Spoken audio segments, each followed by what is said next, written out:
Israel തകരുന്നു, Netanyahu ഒളിവിൽ. Iran ആണവായുധം ഉടൻ തൊടുത്തേക്കും. ഇസ്രയേലിനു നേരെ ഇറാൻ ആണവായുധം പ്രയോഗിക്കാനുള്ള സാധ്യത ഏറുന്നു എന്നാണ് റിപ്പോർട്ട്. നിർണായകമായ ഈ ദിവസങ്ങളിൽ ഇസ്രയേൽ പ്രധാനമന്ത്രി ബെഞ്ചമിൻ നെതന്യാഹു ഇറാന്റെ അപ്രതീക്ഷിത ആക്രമണത്തിൽ ഭീതിയിലും ആശങ്കയിലുമാണ്. സുരക്ഷ ഉറപ്പാക്കാൻ നെതന്യാഹു ഇന്നലെ മുതൽ സുരക്ഷിത കേന്ദ്രത്തിൽ അഭയം തേടിയിരിക്കുന്നു.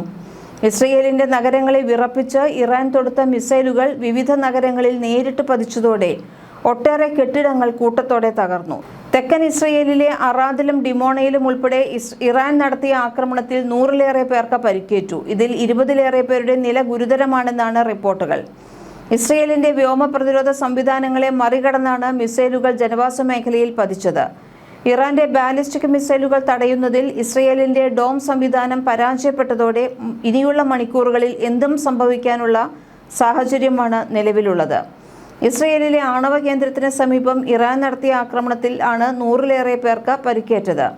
ആണവ കേന്ദ്രത്തിൽ നിന്ന് ആണവ ചോർച്ചയുണ്ടാകുമോ എന്നതിൽ പരക്കെ ഭീതി ഉയർന്നിരുന്നു. മാത്രവുമല്ല, ഇനിയുള്ള മണിക്കൂറുകളിൽ ആണവ കേന്ദ്രത്തിന് നേരെ ഇറാൻ വീണ്ടും ആക്രമണം നടത്തിയേക്കുമെന്നും റിപ്പോർട്ടുകളുണ്ട്. ശനിയാഴ്ച വൈകുന്നേരമാണ് ഇസ്രയേലിലെ ജനവാസ മേഖലയായ ഡിമോണയിൽ ഇറാന്റെ ബാലിസ്റ്റിക് മിസൈലുകൾ പതിച്ചത്. അറാദിൽ 84 പേരും ഡിമോണയിൽ 78 പേരും ചികിത്സയിലാണെന്ന് ഇസ്രയേൽ വിശദമാക്കി. ഡിമോണയ്ക്ക് പുറത്ത് ഏകദേശം 13 കിലോമീറ്റർ അകലെയുള്ള ഇസ്രയേലിന്റെ ആണവ ഗവേഷണ കേന്ദ്രത്തിന് കേടുപാടുകൾ സംഭവിച്ചതായാണ് പുറത്തുവരുന്ന റിപ്പോർട്ടുകൾ.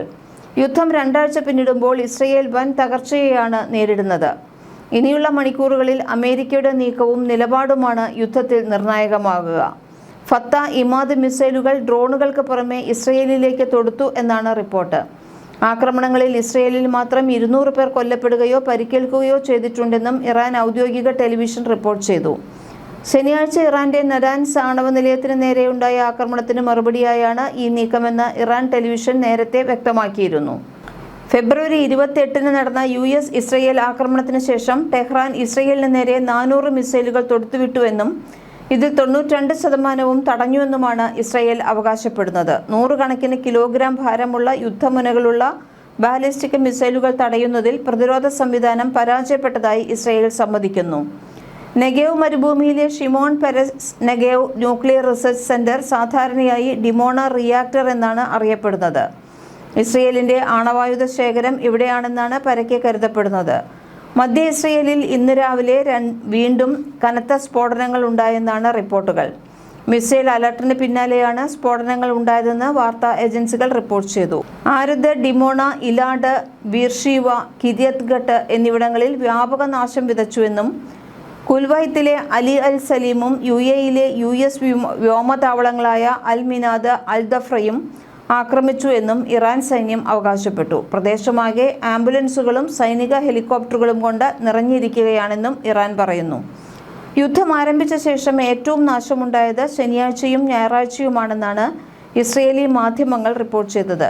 2 സ്റ്റേജ് ഇന്റർകോണ്ടിനെന്റൽ ബാലിസ്റ്റിക് മിസൈലാണ് ഇറാൻ പ്രയോഗിച്ചതെന്ന് ഇസ്രയേൽ സൈനിക മേധാവി ജനറൽ ഇയാൽ സാമിർ പറഞ്ഞു.